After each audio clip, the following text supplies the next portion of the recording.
प्रताप सिंह जी, वो कह रहे हैं भगवाकरण हो गया है, बीजेपी आरएसएस के लोगों ने ले लिया और इसी वजह से इस तरह की लीक्स हर साल हो रही है। पहले तो मैं मूल मुद्दे पे आता हूं कि ये जो पूरी सीबीएसई की, नीट की या सीयूटी में जो भी समस्या आ रही है दुर्भाग्यपूर्ण है, अक्षम्य है और इसको किसी भी रूप में स्टूडेंट कम्युनिटी स्वीकार नहीं करती है। और इस पर जो राजनीति हो रही है उस पर तो मैं अपनी बात बाद में रखूंगा, लेकिन इन सभी घटनाओं ने एक चीज हम लोगों के मन में लाया है, एक चीज हम लोग के संज्ञान में आई है कि एनटीए की कार्यप्रणाली में जो पूरी सिस्टम है परीक्षा कराने का, इसमें कहीं ना कहीं एक बड़ी ओवरहॉलिंग की आवश्यकता है। इसको लेकर एबीवीपी पहले ही दिन से हम लोग इसको लेकर बात कर रहे हैं। हमने सरकार से मांग की जब पेपर लीक हुआ कि इसकी केंद्रीय एजेंसी सीबीआई से जांच कराई जाए, सीबीआई जांच चल रही है। जो भी दोषी होगा, किसी भी स्तर का होगा, कोई भी अधिकारी होगा, कोई भी व्यक्ति होगा, उसके ऊपर सख्त से सख्त कार्रवाई की जाए और नजीर पेश की जाए कि भविष्य में ऐसी चीज ना हो, क्योंकि लाखों विद्यार्थियों का मामला है। जहां तक शिक्षा के भगवाकरण की बात की जा रही है, तो आज शिक्षा का भगवाकरण नहीं हो रहा है, शिक्षा का भारतीयकरण हो रहा है।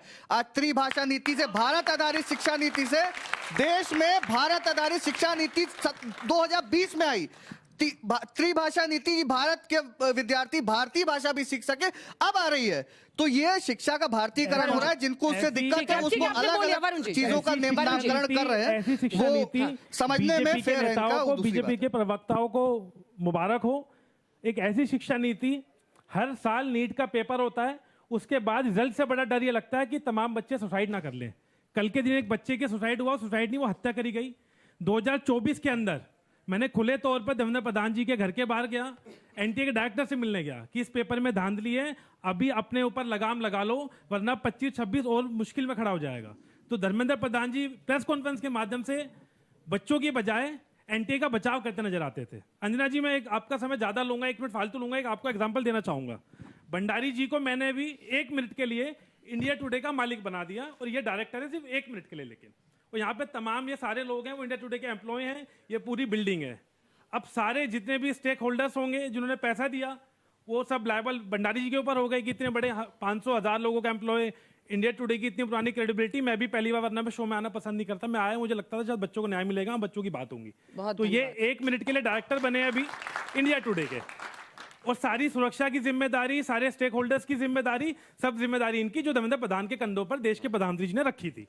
वो कोई भी एग्जाम हो, नीट हो, सीबीएसई हो, सीबीएसई की सच्चाई ये है, कल के दिन भी उनके पोर्टल पर ग्लिच आ रहे थे। वो नरेंद्र मोदी जी का ट्वीट खोल के देख लो, बच्चे स्क्रीनशॉट डाल रहे हैं अभी भी। मुझे कल रात को 3-3 बजे तक बच्चों के मैसेज आए कि भैया 3-3 घंटे तक हम ट्राई कर रहे हैं, अभी तक भी रिवैल्यूएशन फॉर्म ढंग से भरने में ये वेबसाइट कामयाब नहीं हो रही है। इस बैच का क्या होगा प्रदीप जी? 1 मिनट प्रदीप, ठीक है, पूरी जल्दी मैं एक बार पूरी बात कंप्लीट करता हूं। तो इंडिया टुडे का दफ्तर आ गया, इस दफ्तर में बार बार चोरी होती है। यहाँ पे जितने लोग बैठे हैं सबका फोन चोरी हो जाता है, आपका फोन भी चोरी कर लिया जाता है, लेकिन ये चोरी बार बार होती है। तो इसके लिए मैं मानता हूं 2 चीजें होंगी, या तो जो इन्होंने सुरक्षा मुहैया कराई गई है दफ्तर की, वो लोग चोरी कर रहे हैं। अब इनका फर्ज बनता है, अगर ये चोर नहीं है तो तुरंत सुरक्षा अधिकारियों को भगाएंगे या कोई और बड़ी लगाम लगाएंगे। लेकिन ये क्या करते हैं, ये सुरक्षा अधिकारियों को डिफेंड करते हैं कि एनटीए में कोई धांधली नहीं है, सिस्टम में कोई धांधली नहीं है। 1 मिनट भंडारी, उसके बाद बच्चों की बात करने की बजाय, बच्चों से माफी मांगने की बजाय, देवेंद्र प्रधान जी बच्चों से माफी मांगने की बजाय एनटीए का डिफेंड कर रहे हैं। आज भी एनटीए को यहाँ बैठ के खड़े होकर, ठीक है, जल्दी से इस पर उसके बाद 1 मिनट इतना लंबा नहीं, बच्चों के भी सवाल लेना है। या फिर धर्मेंद्र प्रधान जी या फिर भंडारी जी चोरी में शामिल है। मैं इसी का जवाब दे रहा हूँ। उनका सीधा आरोप, इन्होंने बोला चोरी हो जाती है, एनटीए को डिफेंड क्यों कर रहे हैं? एनटीए की बात ही नहीं है, सुप्रीम कोर्ट के अंदर ये मामला है। आप चलिए दोनों वर्डिक्ट पे सुप्रीम कोर्ट ने कब बोला, सुप्रीम कोर्ट ने 21 जून के पहले कब बोला कि एनटीए को डिसबैंड कर दो। इसका मतलब ये है धर्मेंद्र प्रधान जी चोरी में शामिल हैं। आप मेरे बीच में बोलेंगे तो आलोक शर्मा को बोलने नहीं दूंगा। आप चोर, मतलब आपको लगता है सभी चोर है। एक सेकंड, लॉजिकल रहिए, आप चोर है, आपको लगता है सभी चोर है। चलिए, इन्होंने बोला चोरी होती है, मैं बताऊं क्या करूंगा। मैं एक इंडिपेंडेंट इंक्वायरी अपॉइंट करूंगा, जो इंडिपेंडेंट इंक्वायरी देखेगी कि भाई इस दफ्तर के अंदर कौन रिपीटेडली चोरी कर रहा है। इंडिपेंडेंट इंक्वायरी सीबीआई की ऑफर करिए, बीच में मत बोलिए। अंजना जी, मैं कह रहा हूं, मैं बोलने नहीं दूंगा इनको, आप मत बोलिए। मैं आलोक शर्मा को बोलने नहीं दूंगा। आलोक शर्मा डायरेक्ट छोड़ के चले जाएंगे, मत करिए। आपको मैंने सुना, आपको मैंने सुना, आलोक शर्मा डिबेट छोड़ के चले जाएंगे, इतना इंटरप्ट करूंगा। वरुण जी, बारी बारी वरुण आलोक शर्मा को डिबेट छोड़ के चले जाएंगे, मुझे बोलने जल्दी से एक लाइन में बताइए। इन्होंने बोला, मैं बता रहा हूं, इन्हीं का आर्गुमेंट, इन्होंने बोला कि चोरी होती है। मैं एक इंडिपेंडेंट इंक्वायरी अपॉइंट करूंगा, इंडिपेंडेंट इंक्वायरी सीबीआई की अपॉइंट करी, सीबीआई जिसको बोलेगा उसको मैं गिरफ्तार करूंगा। अभी तक सीबीआई ने 3 लोगों को गिरफ्तार, अभी करा गिरफ्तार, जाके हर प्रोफेसर जिसने पेपर लीक किया गिरफ्तार करूंगा। मैंने सुप्रीम कोर्ट को जाके बोला करेगा। अच्छा, कांग्रेस पार्टी के अंदर अगर चोरी होती है तो क्या राहुल गांधी जिम्मेदार होता है? कांग्रेस पार्टी में हर दिन भ्रष्टाचार होता है, राहुल गांधी जिम्मेदार होता है? वो तो इटली में मनाने चले जाते हैं, हॉलिडे मेलोडी भी नहीं खाता, खबर रहा है राहुल गांधी। इसी लॉजिक को आगे ले जाते हैं। कांग्रेस पार्टी में चोरी होती है तो क्या राहुल गांधी चोर है? कांग्रेस पार्टी में चोरी होती है तो क्या राहुल चोर है? अंजना जी, मैं छोटा सा उत्तर देता हूँ। इसके बाद मैं 8-10 सवाल लूंगी। आलोक जी को तो बोलने दीजिए जल्दी से। देखिए, दुर्भाग्य ये है कि बच्चों जैसे गंभीर विषय पे भी राहुल गांधी जी तो रोज सवाल उठा रहे हैं, किसी सवाल का जवाब ये देते नहीं है। इनको राहुल गांधी पे जाना है, इनको इधर जाना है, उनको उधर जाना है, एनटीए की तो बात ही नहीं है। अरे भैया, एनटीए की बात कर रहे हैं, सुप्रीम कोर्ट के अंदर ये मामला है। इन्होंने कहा कि इंडिपेंडेंट इंक्वायरी, इन्होंने कहा इंडिपेंडेंट इंक्वायरी हो रही है। हमने कहा कि 2024 में भी इंडिपेंडेंट इंक्वायरी हुई थी और उसमें 48 लोग अरेस्ट हुए थे। लेकिन नॉन स्टॉप बोलेंगे भाई, वो वैलिड पॉइंट रेज कर रहे हैं कि 24 में भी इंक्वायरी हुई नॉन थी। स्टॉप बोलेंगे बता देता हूं, क्योंकि इनको एनटीए को बचाना है। 24 में ये गए थे। अरे प्रदीप जी, फिर मुझे माइक लेना पड़ेगा, फिर तो आप लोग ऐसे बहस चिल्ला-चिल्ली करोगे। आप जल्दी आइए।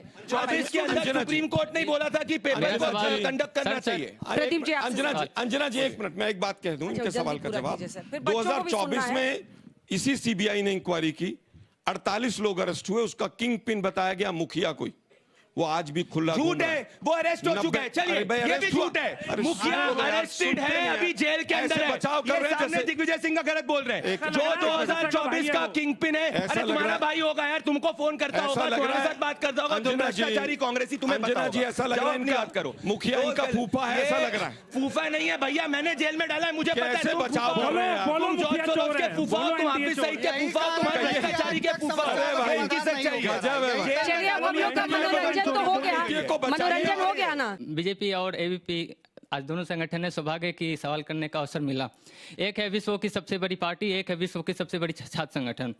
मेरा सवाल है कि सर, हम लोग साधारण परिवार, गरीब परिवार से यहाँ बैठे युवा वर्ग, बहुत सारे बच्चे आते हैं अपने विश्वविद्यालय में पढ़ाई करने के लिए, लेकिन आप यूजीसी कानून के लेकर आते हैं और आप घोषित कर देते हैं कि सवर्ण के बच्चे ही अपराधी हैं और कोई अपराधी नहीं है।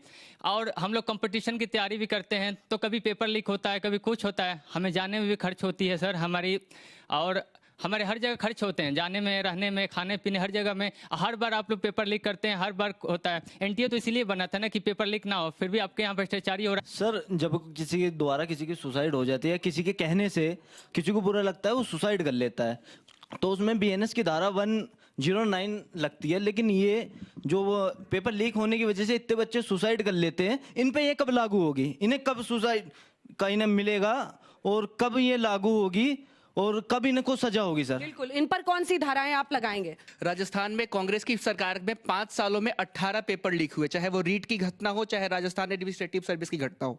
अभी एनएसयूआई के जो राष्ट्रीय अध्यक्ष है विनोद जाखड़ जी 2015 में अपनी जगह किसी और को पेपर बैठाया था। जयपुर गांधीनगर थाने में ये मामला भी दर्ज है, वो उसके लिए जेल भी रहे थे। तो आप ये देख लीजिए कि पेपर लीक करने वालों को और अपनी जगह दूसरे एग्जाम में बैठाने वालों को ये कांग्रेस ही जवाब दे रही है ना। उनको कोर्ट से फ्री कर दिया गया है और आपकी सरकार आप जाके भ्रष्टाचारी को बचाना चालू हो गए। अब ये भ्रष्टाचारी को बचाना चालू कर ये कर दिया, वो कर दिया, ये इनकी नीति है। मेरा सवाल बीजेपी से भंडारी जी, कांग्रेस सर, मेरा सवाल आपसे है, बिहार में बीजेपी की सरकार बनने के बाद, पहला मुख्यमंत्री बनने के बाद ईडीओ का एग्जाम हुआ और 10 दिन के अंदर में कैंसिल हो गया सर। 2 दिन का एग्जाम था और उसमें बच्चे रोड स्टेशन पे रह के एग्जाम दिए थे। वहीं पे बीएसएससी का एग्जाम अगले 3 साल पहले फॉर्म भरा चुका है, आज तक एग्जाम का पता भी नहीं चला। सर, सूर्य कुमार यादव ने वर्ल्ड कप जिताया था, लेकिन उनका इंडिविजुअल स्कोर बहुत खराब था, इसीलिए उन्हें कप्तानी से हटाया गया। सर, आपकी शिक्षा में अच्छा कर रहे हैं, नो डाउट, लेकिन सर प्रधान जी तो अच्छा नहीं कर रहे। सरकार चाहे कांग्रेस की बने या भाजपा की, पेपर लीक कांग्रेस के समय भी हुआ, पेपर लीक बीजेपी के कार्यकाल में भी हुआ। जवाब आप लोग ये दीजिए कि वो जो बच्ची आकांक्षा नीट की वजह से एक्सपायर हो गई मध्य प्रदेश की, और भी लोगों ने, बच्चों ने जो सुसाइड किया, इनका जिम्मेदार कौन होगा? क्या उसकी जान वापस आ सकती है? सिस्टम में गड़बड़ी आप दोनों की थी और हरजाना उस बच्ची और बच्चे भुगत रहे हैं। मुझे इस सवाल का जवाब। अभी जो दोष प्रत्यारोप किया जा रहा है उसको लेकर मैं आप दोनों के खिलाफ कुछ 2 लाइन बोलूंगा कि कुर्सी के भूख में सब भरमाते हैं, वादों के बोझ तले सच दबाते हैं, चाहे झंडा कोई भी हो, पीछे से आप दोनों एक ही थाली के चट्टे बट्टे नजर आते हैं।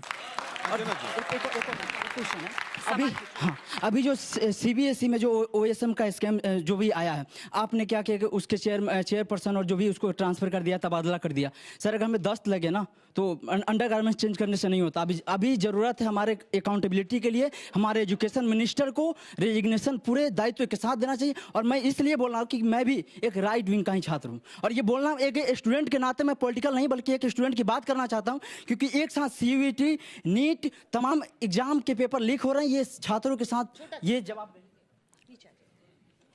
सर मैं बहुत देर से सोच के बैठा था कि मैं आपसे क्वेश्चन करूंगा, बट जब आपने आरएसएस का नाम लिया तो मेरा ना माइंड चेंज हो गया कि यहाँ भी आप राजनीति करेंगे। मैं आपसे एक चीज पूछना चाहता हूँ, आरएसएस के फुल फॉर्म के अलावा कुछ और बता सकते हैं आरएसएस के बारे में? आरएसएस का एक एक प्रचारक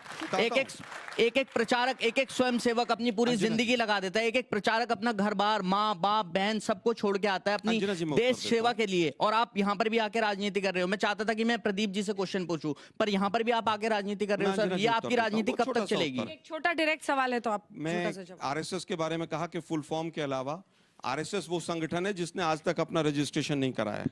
आरएसएस वो संगठन है जो अंग्रेजों की मुखबरी करता था। जो आरएसएस वो संगठन है जिसने कांग्रेसी जो भ्रष्टाचारी जो ब्रिटिशर्स की मुखबरी करते थे, जिसको बनाने वाला ब्रिटिशर था, उसको एक्सपोज किया। आरएसएस वो संगठन है जिसने प्रभु श्री राम का मंदिर अयोध्या के अंदर बनाने के लिए 70 सालों तक संघर्ष करा। ये इनकी सच्चाई है।